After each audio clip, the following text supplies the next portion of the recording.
KPBS On Demand is supported by UC San Diego's Art Power, presenting cellist Joshua Roman, performing from his album Immunity, alongside music by J.S. Bach and more, Sunday, June 22nd at UC San Diego's Epstein Family Amphitheater. Reserve your tickets at artpower.ucsd.edu. This week, one of San Diego's biggest events is back live and in person. Balboa Park, Hillcrest, and downtown are all hotspots for Pride 2022.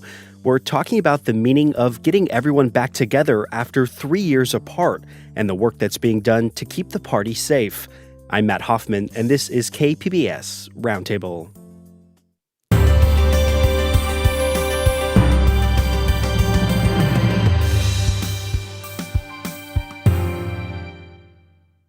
Hello and welcome to our discussion this week. I'm KPBS reporter Matt Hoffman, and joining us this week are KPBS reporter Andrew Bowen, CBS 8 anchor Jesse Pagan, and San Diego Pride's bilingual program coordinator Chris Sotomayor. I want to thank you all so much for being here with us. Let's start with Chris from San Diego Pride here. For those who maybe haven't attended a Pride festival or are curious to know more, this is a lot more than just a parade. Talking about the festival itself here, Chris, what can people expect out at Balboa Park this weekend? Yeah, so I think a lot of folks don't actually realize how big this event is. It's probably the biggest in the region.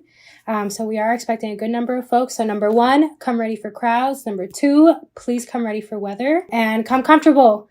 Outside of that, get ready for music, dancing, food, entertainment, activities. We have something for kind of everybody, right? Like a lot of folks think that Pride is mainly for single folks or folks that like to go to like parties and things like that. But we actually have a lot of family activities and a lot of things going on for young people as well. So folks just need to come ready to have a good time.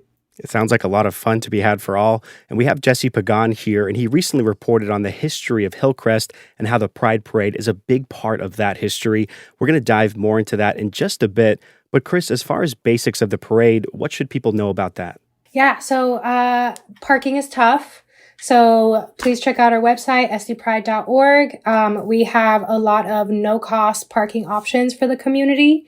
In addition to that, we have kind of full details of the kind of things that you can expect as far as safety, comfort, food, and all that kind of thing. And really outside of that, we just want folks to come ready to have a good time and experience joy that we maybe haven't had access to in a while. And Jesse, we know that CBS 8, you guys are going to be live streaming the parade on Saturday morning. Can you tell us what's planned for that show and how people can tune in? Yeah, we absolutely are going to be live streaming it. So essentially, we're going to be, Marcella, my co-anchor, every night at 10 o'clock on the CW San Diego. We are going to be there as it's happening in front of us and very much kind of hosting the parade for the digital people in the digital world. So it's going to be on all of our platforms. So that means CBS8.com, YouTube, Facebook, our CBS 8 app. And pretty much anywhere else that you find CBS 8 digitally, it's going to be on there. Marcella and I are going to take you through the entire morning, starting at 10 o'clock all the way till it finishes. And it's going to be, we're going to talk about all the floats that are passing by, all the events that are going on, all the kind of historic little nuggets and iconic things that we're celebrating along with Pride. A bunch of guests, including, CBS 8 folks and other community leaders, and all the tomfoolery that you've known to come and expect from Marcella and I. And we also have KPBS reporter Andrew Bowen here with us. And Andrew, many people know you've been working in San Diego for several years now. What stands out to you when it comes to covering Pride or even the larger LGBTQ community here in San Diego? Well, something that's somewhat unique about San Diego, I think, is how many openly gay and lesbian elected officials we have. A couple of years ago, we had 3 openly gay city council members. That's a third of the city council. Right now, we have 2, but we also have an openly gay mayor, Todd Gloria. And there's always been, or not always, but, in recent years, there's been a decent amount of representation of the LGBTQ community in the state legislature as well. We're still very much lacking any representation of the trans community, and at least in elected office. And of course, we know that representation alone doesn't solve all of the problems of homophobia and transphobia. But the representation that we do have and that has continued over the years, I think, is something that San Diego can be really proud of. And turning back to Chris Sotomayor from San Diego Pride, There's so much more happening this weekend. So I'm curious, what do you recommend for somebody who maybe wants to avoid some of the bigger crowds? And I'm also curious if there's anything in particular that you're looking forward to. So for folks who want to avoid kind of the big crowds or not crowd people, like Jesse said, we will be live streaming the parade and parts of the festival. So you're welcome to join us digitally through those platforms. In addition to that, on our website and our social medias, we are highlighting a bunch of smaller community events. We are so blessed to have so many wonderful community partners, not just other LGBTQ orgs, but other organizations. So if folks want a little bit more information, they can follow us on social media or check out our website. And something that I'm really looking forward to the Stonewall Rally. So that is this Friday from 6 to 7 p.m. It's a little bit more of a sober time, right? Where we take a second to celebrate community leaders and where we take a second to really look at our community and not the strides that we have made, yes, and also name the things that we still have to work on, right, and how far we still have to go. So it's a really beautiful moment, and we'll be awarding some local leaders. I'm really excited to see them. And we know that Pride, it rivals Comic-Con for San Diego's biggest tourist event of the year. And this one goes to all of you. What do you all make of how San Diego has grown its LGBTQ community and how it's become, sort of a welcoming place for people around the world? And Andrew, we'll throw this one to you first. Sure. Well, a big topic of my coverage at KPBS is housing affordability, and I think that's a really important topic to consider when we assess how, quote-unquote, welcoming San Diego is. So, say a young queer person is exiting the foster care system, or maybe they ran away from an unsafe home. It doesn't really matter how welcoming San Diego is if that person can't afford to live here. Hillcrest became the heart and center of the LGBTQ community, in part because decades ago it was a relatively affordable place to live, and people who were fleeing homophobic or transphobic suburbs or the countryside could find a place where they could call home there and feel welcome. That's not necessarily the case anymore. Hillcrest is only getting more expensive. Looking at from a policy angle, like how the city is trying to solve that, the San Diego Planning Department right now is working on a plan to add the capacity for a lot more density and taller buildings in Hillcrest. There's been a lot of resistance to that in the community, particularly from older and wealthier homeowners who like the way the neighborhood is now and don't want it to change. So that's a really important story, I think, that we have to keep in mind when we're talking about how welcoming San Diego is, and it's one I'll continue to follow. I echo a lot of what Andrew is saying from the policy perspective and the hardcore perspective. Hard business, hard finances, hard policy stuff. Only being here in San Diego and in Hillcrest, where I do live for the past year and a half, I've kind of come in with that growth kind of pre-established. But one thing that I've noticed about Hillcrest is that is something that I've kind of noticed about every other neighborhood, as I like to call them, that I've lived in or that I've visited, is that business is king. Your local business owners, they truly are community leaders. And a lot of the time, neighborhoods become neighborhoods because of the business owners who have the guts and the chutzpah to say, no, I'm setting up shop here, come hell or high water, and I'm going to serve this community. And the neighborhoods grow around that. And as we all know, when it comes to, planning development and how cities develop, first it was water and then business. And from there, the neighborhood grows around it. So I'm kind of, like I said, to circle around, jumping into that growth, seeing it in front of my face already. And I'll tell you, Hillcrest is a thriving and very moving neighborhood. Yeah, so definitely echo Andrew and Jesse on first the importance of business and also housing and the state of housing right now, right? And obviously this weekend in particular, we are taking a time to celebrate queer joy, specifically because we typically don't have a lot of queer joy, a lot of instances to celebrate our joy, right? And with that said, it's also important to remember that we have a really long way to go. Particularly for LGBTQ folks of color, particularly for the transgender community. There have been over 200 pieces of anti-LGBTQ legislation introduced just in the last few months alone, right, in the United States. So San Diego is a beautiful haven. I think a lot of California cities can be beautiful havens for the LGBTQ community, but it's it speaks to the fact that we need to find a haven because it can be so dangerous and unwelcoming in other areas, right? So honored to be in the city. And also, we have to give room and space to talk about what we still have to work on. Let's now talk about the history of Pride and how our culture is in a much different place. Pride events started in the 70s and the parade moved to Hillcrest in 1994. Jesse Pagan, you've covered that in recent days for CBS 8. What was something that you learned that you think people should know about? I think the first thing that kind of slapped me in the face as I was looking at our archives and our older footage and information is just how long Hillcrest has been established. Hillcrest is not a baby kind of neighborhood. Hillcrest has been around for decades, way back to the early part of the century. And decades ago, it was already an LGBTQ-centered neighborhood. It isn't one that's coming up through gentrification or whatever development process. It's been in a haven, as Chris said, in a way, for quite a long time. Dating, again, decades back before that first parade, back to at least to the 70s.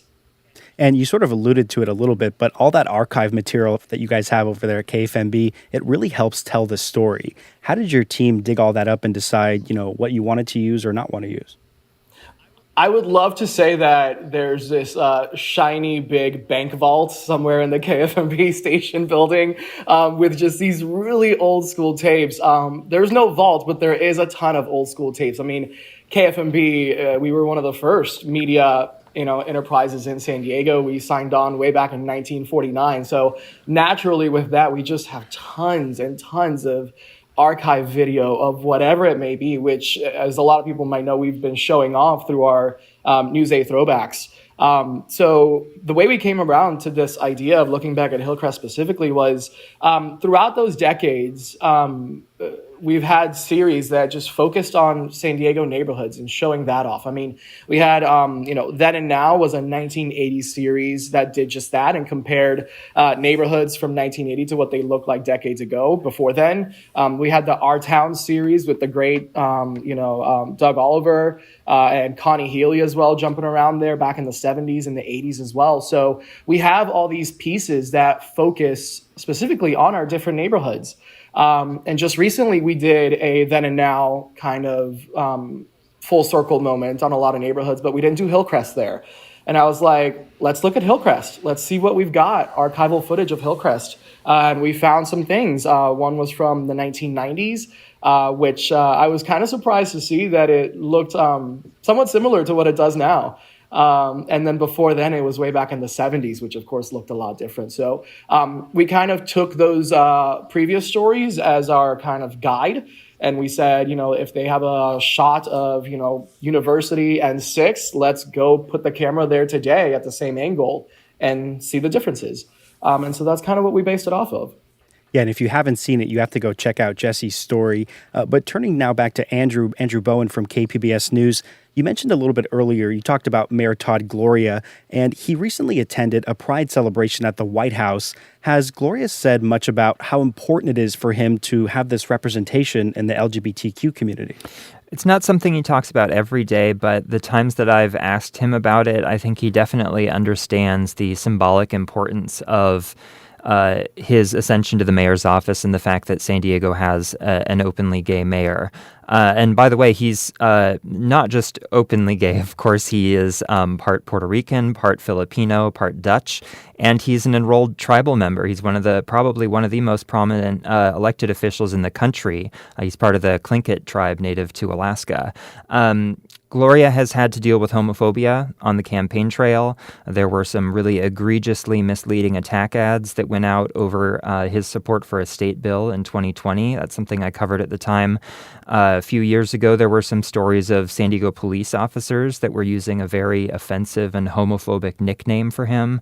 And then there are always, trolls on Twitter, on Facebook who use the fact that he's gay to mock him or criticize him.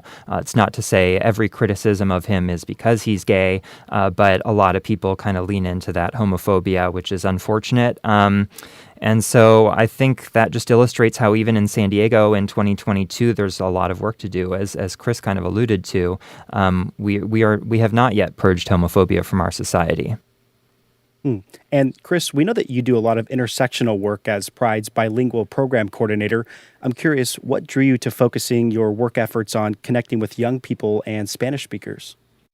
Yeah, so I think like most folks that get into the nonprofit realm, right, you have an original pain or this kind of pull toward the communities that you serve came from. As a native Spanish speaker and as a person who only spoke Spanish at home, I felt often like I had to pick between my Latinidad and my queer identity, right? And I was a different person at home than I was outside of the house. And I felt like, and I did eventually, right, have to make the choice between my identity and my family. And I didn't want other people to experience that, right? I wanted to help parents understand their young people, and I wanted young people to find somebody like them as an adult because I didn't see adults like me, right? So I had to. There was no other option. And we definitely appreciate you sharing your story there. And we know that a turning point in the LGBTQ movement was the Stonewall riot back in 1969. And the phrase "Pride started as a riot" is a callback to that history. That protest spirit was revived last month with the overturning of Roe versus Wade. We want to open this up to everyone here. Do you think that this current political environment is top of mind as people are heading into Pride this weekend? And anybody can jump in here. I can say, the day that Ruth Bader Ginsburg died, one of the first thoughts that I had was, I wonder how much longer my marriage to my husband is going to be still valid in all 50 states. There is a clear appetite from at least one of the Supreme Court members, Clarence Thomas, to revisit some of the decisions that have expanded gay rights across the country. Obergefell, which legalized same-sex marriage nationwide, and he even mentioned in his concurring opinion Lawrence v. Texas, which was the decision that struck down anti-sodomy laws. It is frankly bizarre and scary that in 2022 we're even discussing the possibility that states would be able to make it illegal for two consenting adult men to have sex in the privacy of their own home. But that is where we are. We have to recognize that, and I'm sure it's going to be on the minds of a lot of people coming into Pride weekend. Yeah, to echo Andrew, I think it's unescapable, right? It's on the forefront of everybody's mind. Reproductive justice issues are not just women's issues, right? They're LGBTQ issues. They're human issues. This is a human problem. This is a human issue that we have to address, right? So it's at everybody's forefront. And we are excited at Pride, at least, to give people an opportunity to celebrate for a little bit. And also, we want to name that celebrating right now is really hard. It's really hard for a lot of folks. Absolutely. I mean, I hate to say it again, but I have to echo both of you guys. You guys hit the nail on the head. I think one thing that a lot of people might be maybe harking back to is the fact that, yes, Pride is a celebration, but as the saying goes, Pride was first a riot. So I think what a lot of people might be thinking about this Pride season, and I've talked to folks who have celebrated already their Pride, and they said the same thing, is that while we're having fun, we're also using it as an opportunity where the entire LGBTQ and allyship community is together to talk about these issues that we're facing now at this very moment in time. You're listening to KPBS Roundtable, and this week's discussion is all about Pride Weekend in San Diego. We have KPBS's Andrew Bowen, CBS 8's Jesse Pagan, and San Diego Pride's Chris Sotomayor. Andrew, turning back to you again, something in the news lately with the connection to the LGBTQ community is monkeypox. We've seen a handful of cases locally, including a person that you talked to earlier this week. Let's first hear a portion of that interview with Clark Marino as he talks about his experience.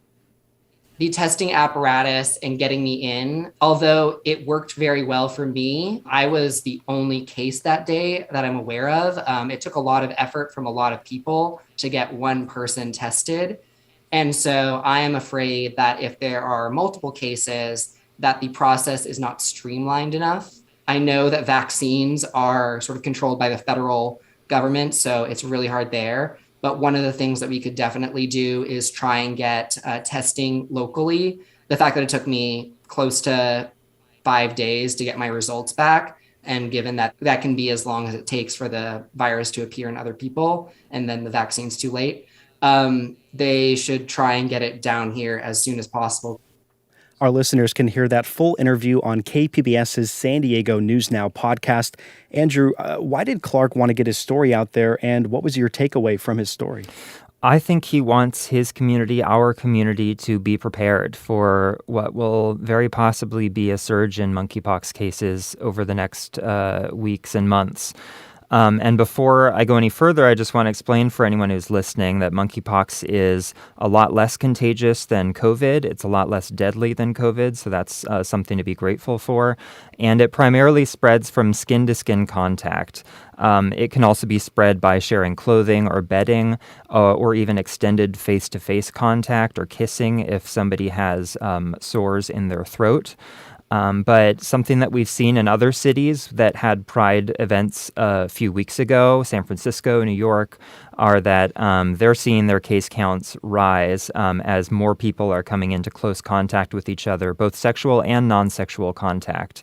And because, as Clark alluded to, the disease's incubation period before sores start appearing on somebody's body, it can be as short as 5 days. It could be as long as 3 weeks.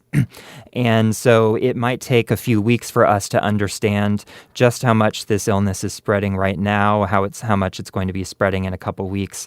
And there's really no reason to believe that San Diego will be any different from some of these other cities that are seeing their case counts rise. So those limitations on testing that Clark had talked about in that clip there, confusions about how or where to get tested, the length of time you have to wait for your test results, the extreme shortage of monkeypox vaccines, all of those things I think are cause for concern for us right now. And we should note that county officials say that they haven't seen community spread that they know of, but they say that that's likely on the way. And Andrew, we've seen some examples in the past when a public health warning can cast a stigma on a particular demographic. How can reporters, thread that needle in providing responsible coverage while not ignoring the risk? Yeah, this is something that's really important, I think, not just for journalists to think about, but health officials, anybody who's talking about this illness. This disease is primarily affecting men who have sex with men right now, but that won't necessarily be the case forever. Diseases don't discriminate based on gender or sexual orientation. And another trope that we need to avoid is the perception that gay men are somehow to blame for this disease's spread. They're not to blame. They're the ones who are suffering from it. Epidemiologists have been warning of the potential for a widespread monkeypox outbreak for more than a decade. We've had a very safe and effective vaccine for this disease since 2019, and yet the federal government has failed to order enough vaccines in its strategic national stockpile, and now there are literally thousands of men who are hoping to get vaccinated and will probably not be able to get vaccinated for several weeks or even months. So I think that everyone, journalists included, need to be really careful to avoid blaming the people who are suffering from this illness and instead focus their attention on the people in power who could have prevented this disease from spreading but failed to do so. And we also know that COVID-19 is still here with us, and this current variant, BA5, BA4, they're highly contagious. I'm curious, does anyone have any thoughts on how people might be reevaluating their plans for Pride or even other big summer events? Jesse, Chris, any thoughts? Yeah, so I think I always advise folks, trust your gut, right? You know your body best. You know what your boundaries are. Honor those boundaries. No party, however wonderful it is worth you sacrificing something or being dishonest with yourself about your comfort level, right? So be comfortable. Also, please note our Pride event is open air, and it is a very, very large space. So there is plenty of accommodation for you to keep safe, and also honor your boundaries. Do what feels best for you. Absolutely. And also, if you want to take a proactive approach, remember that we haven't talked about it in a while as a society, but the COVID-19 vaccines are still there. They're still readily available. If you haven't gotten your booster, that may be something that people might be looking into. I know a couple of folks already who said, ahead of Pride, I haven't gotten my booster yet for X or Y reason. I'm going to go ahead and do that. So that may be another thing for you to do. And also, as Chris said, stay outdoors. We live in sunny, beautiful, gorgeous San Diego with perfect weather year-round. So many bars and spaces and restaurants that are going to be celebrating Pride have outdoor spaces, and that's another option for you. And that might be something that people are thinking about, staying outside, maybe not going into, the steamy, hot room in the middle of the summer and at the bar or the club, and staying on the patio instead. And as we wrap up here, Chris, where should people go for details on Pride Weekend? And do you have any other last-minute tips for those who are thinking about going? Absolutely. So please visit sdpride.org. That is sdpride.org. We have all the information on there. And most importantly, parking sucks. Please use our free parking options. Please, it's going to be hot. Please hydrate. Please hydrate. And most importantly, I am talking to you, my queens. Avoid high heels. Good tip. And Jesse, if you could give us one final reminder on how people can watch the Pride Parade. Yes, CBS 8 will be live streaming the entire parade starting at 10 a.m. this Saturday. You can watch on all our digital platforms. That means our website, cbs8.com, YouTube, Facebook, the CBS 8 app on your phone if you've got it as well. And we're going to have to leave the conversation there. I want to thank you all so much for your time. Chris Sotomayor from San Diego Pride, Jesse Pagan from CBS 8, and Andrew Bowen from KPBS News. You can listen to the KPBS Roundtable show as a podcast at kpbs.org. I'm Matt Hoffman. Thanks so much for being here with us. We'll be back with you all next week.